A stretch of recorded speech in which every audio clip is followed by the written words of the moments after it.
could you lose? Well, for one, her heart belongs. Assalamualaikum warahmatullahi wabarakatuh. Kembali lagi bersama saya Narlita Agnestin. Kali ini saya akan bahas materi 3 tentang komputer networking atau jaringan komputer. Nanti saya akan bahas tentang jaringan, lalu perbedaan OSI dan TCP IP, IPv4 dan IPv6 address. Kita ke pembahasan pertama tentang kriteria memilih network media, yaitu 1. Ada jarak, 2. Lingkungan, 3. Jumlah data dan kecepatan, 4. Biaya. Nah, di sini juga ada kabel atau perangkat-perangkatnya seperti kabel chopper, fiber optik, dan perangkat wireless. Nah, di sini saya sudah ada rangkuman media jaringan berdasarkan kriterianya. Nah, untuk kabel chopper ini jaraknya itu pendek hingga menengah, jadi kabel chopper ini hanya 100 meter. Kalau fiber optik yaitu jaraknya jauh, kalau wireless pendek hingga menengah. Nah, untuk lingkungan, mungkin di daerah kota menggunakan fiber optik ya, seperti kita kayak misalkan di jalan kita suka lihat ada kabel-kabel, nah itu menggunakan fiber optik. Nah, gimana kalau daerahnya itu di pegunungan, pasti tidak memungkinkan pakai kabel fiber optik. Nah, pasti menggunakan wireless. Jadi untuk lingkungan wireless ini lingkungan terbuka yang sulit dipasang kabel seperti di pegunungan tadi. Nah, jumlah data dan kecepatan chopper ini terbatas hingga 10 Gbps. Kalau fiber optik ini sangat cepat hingga terabit. Nah, wireless ini kecepatannya bervariasi seperti Wi-Fi sampai 5G. Nah, untuk biayanya, kabel chopper yaitu relatif murah tapi hanya pendek, yaitu hanya 100 meter. Kalau fiber optik mahal, tapi dia itu jangka panjang. Wireless ini instalasi murah, biayanya variatif. Nah, di sini ada jenis jaringan yang umum. Yang pertama ada LAN atau Local Area Network. Nah, LAN yaitu jaringan yang terbatas pada area kecil, seperti dalam sebuah rumah, kantor, atau gedung. LAN menghubungkan perangkat-perangkat seperti komputer, printer, dan server di dalam satu area fisik yang relatif kecil. Contohnya jaringan di kantor atau di rumah. Nah, media umumnya itu menggunakan kabel Ethernet atau Wi-Fi. Yang kedua, WAN atau Wide Area Network.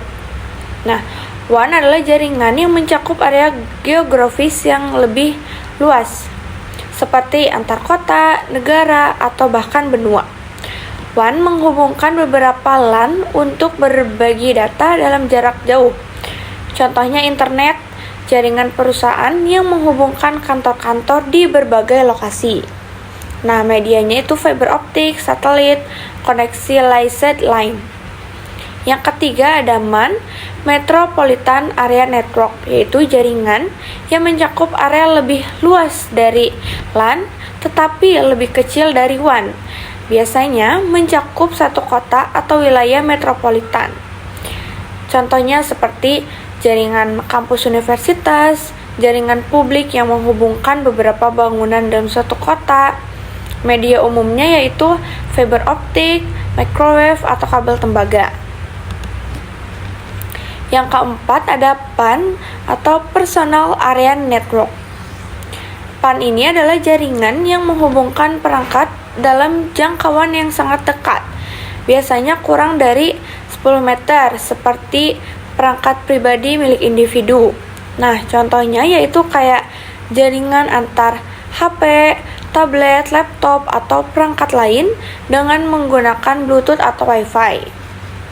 Nah, keunggulan PAN ini pengaturannya itu mudah dan cepat digunakan untuk berbagi data antar perangkat pribadi.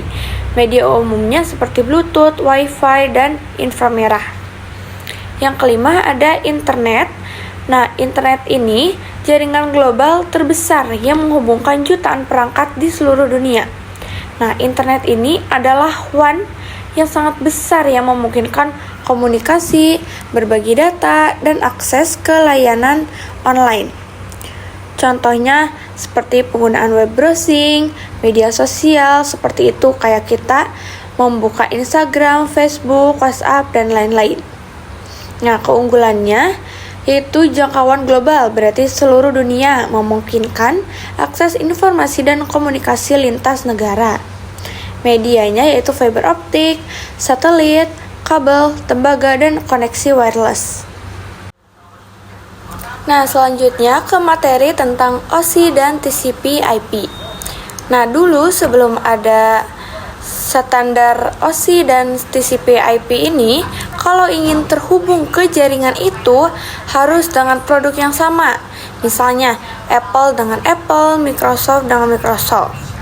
Karena setiap merek itu atau produk ini punya aturan yang berbeda. Makanya terbentuk OSI dan TCP/IP layer karena untuk membuat standarisasi di mana semua vendor itu satu standar sehingga bisa terkoneksi walau beda produk. Nah, di sini ada OSI yaitu Open System Interconnection layer dikembangkan pada tahun 1977 oleh ISO.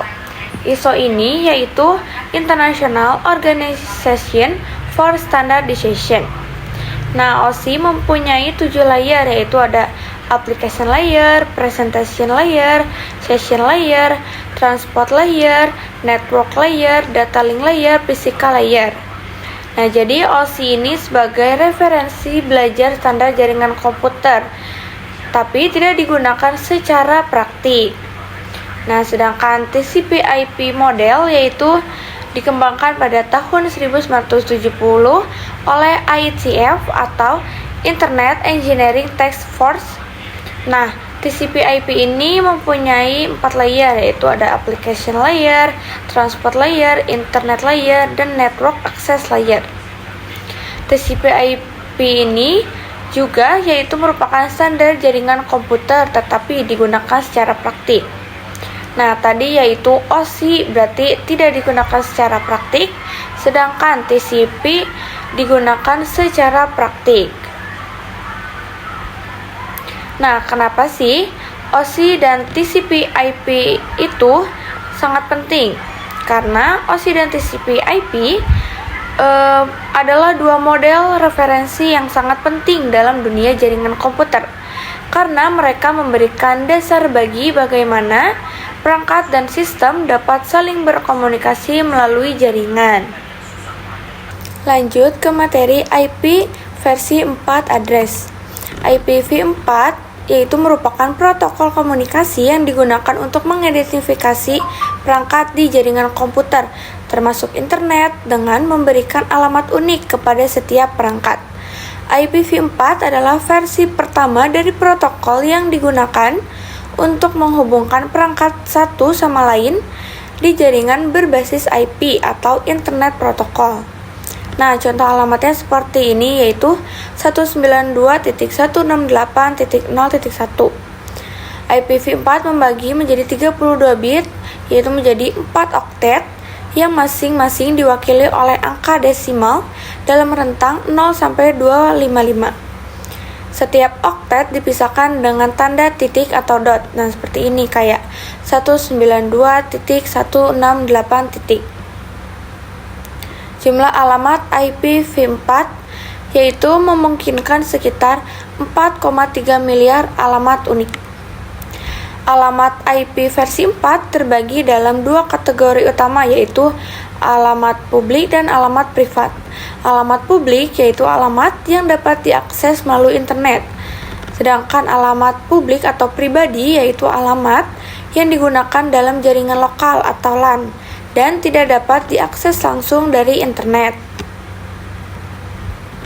Nah, di sini ada klasifikasi kelas IPv4. Ada kelas A, kelas B, kelas C, kelas D, dan kelas E. Kelas A yaitu untuk jaringan komputer berskala besar. Kelas B yaitu jaringan komputer berskala menengah.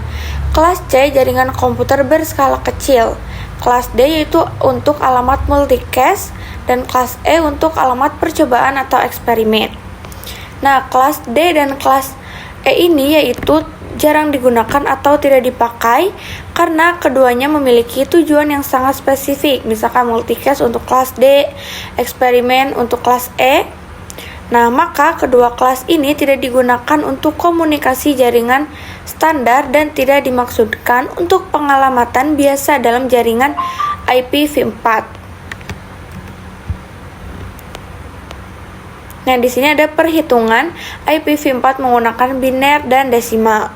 Di sini sudah ada gambaran atau contoh desimal ke biner, yaitu desimalnya 192 ke binernya jadi 11000000. Di sini juga ada 168 dan ke binernya seperti ini. Selanjutnya ke materi terakhir tentang IP versi 6 address. Nah, IPv6 yaitu untuk mengatasi keterbatasan alamat yang ada pada IPv4. Nah, IPv6 menggunakan alamat yang terdiri dari 128 bit yang memungkinkan untuk menyediakan sekitar 340 undecillion alamat unik. Nah, kalau tadi IPv4 itu 32 bit, kalau IPv6 ini 128 bit, yang mana berarti lebih luas. Nah, IPv6 ini ada transisinya dari IPv4 ke IPv6. Transisinya ada beberapa cara. Yang pertama ada dual stack. Dual stack ini adalah sebuah pendekatan dalam jaringan komputer yang memungkinkan perangkat atau sistem untuk menggunakan dua protokol alamat IP sekaligus, yaitu IPv4 dan IPv6.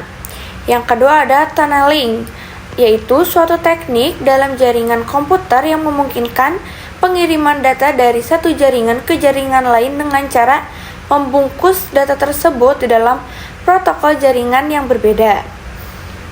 Nah, yang ketiga ada NAT64. Nah, NAT64 ini fungsinya untuk menerjemahkan dari IPv4 ke IPv6. Di sini ada gambar yang menunjukkan IPv4 address itu habisnya di tahun 2015, 2012, 2014, 2020, dan 2011. Lalu kita ke IPv6 format, yaitu panjangnya 128 bit. Nah, penulisan IPv6 ini ditulis dalam bentuk heksadesimal dan dipisahkan dengan tanda titik 2. Nah, contoh alamat IPv6 seperti ini. Jadi, kalau tadi IPv4 itu menggunakan atau dipisahkan dengan titik atau dot saja, kalau IPv6 ini menggunakan tanda titik 2. Nah, di sini ada IPv6 tipe, yaitu ada tipenya unicast, multicast, anycast, yaitu unicast ini untuk komunikasi satu ke satu, multicast komunikasi satu ke banyak atau ke grup. Anycast yaitu komunikasi satu ke yang terdekat. Nah, ada juga link lokal yaitu komunikasi dalam satu jaringan lokal. Lalu ada global unicast address yaitu untuk alamat yang dapat dirutekan secara global. Yang terakhir ada unique local address yaitu untuk alamat untuk komunikasi lokal atau privat. Nah, segitu saja materi yang sudah saya sampaikan tadi tentang kriteria memilih network media, lalu tadi juga ada jenis jaringan yang umum, lalu ada perbedaan OSI dan TCP IP, dan yang terakhir tadi ada IPv4 dan IPv6. Semoga materi yang sudah saya sampaikan tadi dapat bermanfaat. Sampai jumpa di video saya selanjutnya.